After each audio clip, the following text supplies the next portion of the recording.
यावेळची महत्त्वाची बातमी आपण पाहतोय। भारताने पाकिस्तानी जेट विमान पाडल्याची माहिती येतेय। यावेळची सगळ्यात महत्त्वाची बातमी आपण पाहतोय। या क्षणाची महत्त्वाची बातमी न्यूज 18 लोकमतवर भारताने पाकिस्तानी जेट विमान पाडल्याची माहिती मिळतेय। सुवर्ण एकूणच भारत पाकिस्तान संबंध हे दिवसागणिक वेगळ्या वळणाकडे वळलेले पाहायला मिळतात। भारताने पाकिस्तानी जेट विमान पाडल्याची माहिती मिळतेय। मिराग 2000 ने पीओके मध्ये जाऊन कारवाई केल्यानंतर मात्र अनेक घडामोडी आता घडताना दिसतात। आपल्याबरोबर हेमंत महाजन सर आहेत। हेमंत महाजन सर, या घडीची सगळ्यात मोठी बातमी आधी फक्त एवढंच कळत होतं की 2 पाकिस्तानची विमानं भारताच्या हद्दीत घुसली आहेत आणि त्यांना परतवलं गेलंय। आता अशी माहिती मिळतेय की भारताने पाकिस्तानी जेट पाडलेलं आहे, विमान पाडून टाकलेलं आहे, काय सांगा? नक्कीच तसं झालं असेल तरी आनंदाची बातमी आहे। हे लक्षात ठेवायला पाहिजे की कालच्या सर्जिकल स्ट्राईक नंतर पाकिस्तानच्या हवाई दलाचं मनोबल हे खूप खालती गेलेलं होतं। कारण 7-8 मिनिटं आपली विमानं त्या भागामध्ये होती, 12 विमानं आत गेलेली होती, तरी पण त्यांना काहीही करता आलं नाही आणि त्यांनी कारण दिलं की रात्रीचा वेळ होता, अंधार होता, तर त्यामुळे त्यांना ही विमानं दिसली नाही। तर स्वतःचं मानसिक मनोबल वाढवण्याकरता, स्वतःचं हे वाढवण्याकरता ते आता अशा प्रकारच्या काहीतरी कारवाया करतायत। आणि पहिली बातमी होती की नौशेराच्या भागात त्यांची 2 विमानं F-16 घुसलेली होती, परंतु तशी हवाई दलाची विमानं त्यांना प्रत्युत्तर देण्याकरता गेली तर लगेचच ती तिथून गायब झाली। आणि क्लेम करण्याचा त्यांनी प्रयत्न केला की आम्ही एक बॉम्ब टाकलेला आहे, पण त्या बॉम्बनी काही नुकसान झालेलं नाही। म्हणजे हे केवळ एक तो स्टंट होता पाकिस्तानच्या पंतप्रधानांचं मोराल वाढवण्याकरता, हवाई दलाचं मोराल वाढवण्याकरता, किंवा पाकिस्तानी हवाई दल म्हणजे एअर आर्म फोर्सेसचं मोराल हे वाढवण्याकरता। नक्कीच महाजन सर, काही क्षणाकरता थांबवते तुम्हाला, तुमच्याकडून या संदर्भात प्रतिक्रिया घेणार आहोत। पण महत्त्वाची बातमी, भारताने पाकिस्तानी जेट विमान पाडल्याची माहिती मिळते। या क्षणाची महत्त्वाची बातमी आहे आणि सगळ्यात महत्त्वाचं म्हणजे पाक विमानातील वैमानिक हा LOC पलीकडे पडलेला आहे। हे सगळ्यात महत्त्वाचं म्हणायला हवं। खरं तर भ्याड हल्ला भारतावर केला गेला पाकिस्तानकडून, वारंवार भारतीय तळांवर बॉम्बफेक सुद्धा करण्यात आलेली आहे, बॉम्बचा वर्षाव सुद्धा करण्यात आलेला अशी माहिती मिळते।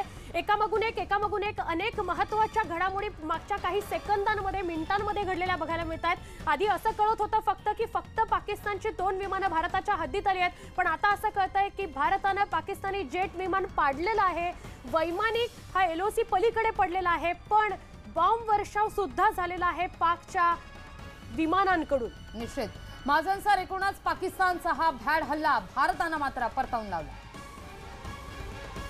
पण जी आता बातमी दिली की पाकिस्तानच्या विमानांनी भारतावरती बॉम्ब वर्षाव केला, ही बातमी चुकीची आहे। अशा प्रकारची बातमी देण्याची गरज नाही।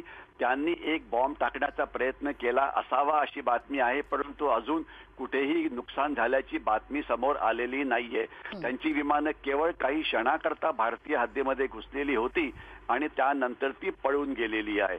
जर तशी तुम्ही आता ब्रेकिंग न्यूज देत आहे की त्यांचं एक विमान पाडलं असावं, तर ही न्यूज येणाऱ्या थोड्या वेळामध्ये क्लिअर होईल, कारण त्याचा आपल्याला काहीतरी पुरावा असायला पाहिजे।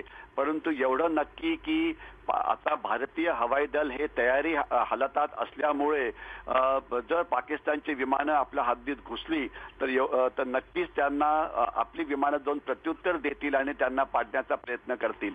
तर आशा करूया की तुम्ही जी बातमी दिलेली आहे ही खरी आहे आणि पाकिस्तानची विमान आपल्याला पाडण्यामध्ये आपल्याला मदत मिळालेली आहे।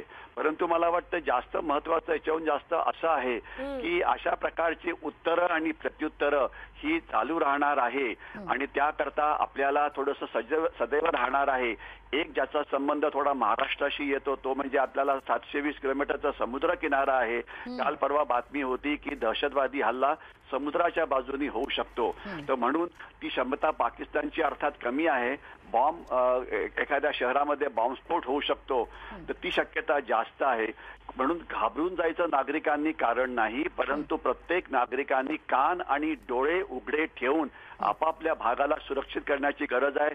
खास तर शहरामध्ये, रेल्वे स्टेशनमध्ये, शॉपिंग मॉलमध्ये, बस स्टँडवरती, बाजारामध्ये जिथे गर्दी असते तिथे. त्याच्यामुळे कुठलाही हल्ला, बॉम्ब हल्ला किंवा अशा प्रकारचा हल्ला पाकिस्ताननी करण्याच्या आधी आपण तो थांबवला पाहिजे. तर म्हणून गरज अशी आहे की नागरिकांचं उद्बोधन करणं गरजेचं आहे. कान आणि डोळे उघडे ठेवा, सदैव सतर्क राहा. असं झालं तर आपण आपल्या भागाला, पर्यायाने आपल्या उपनगराला, नगराला, शहरांना, शाळांना, कॉलेजेसना, मॉलना सुरक्षित ठेवू शकतो.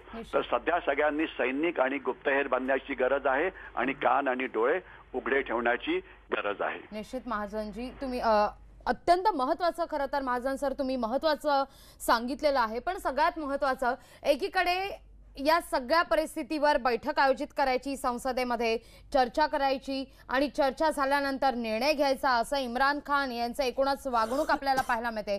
पण दुसरीकडे मात्र थेट भारताच्या हद्दीत घुसायचं, नौशेरा सेक्टरमध्ये घुसायचं, एकूणच पाकच्या या वागण्याला नेमकं काय म्हणता येईल?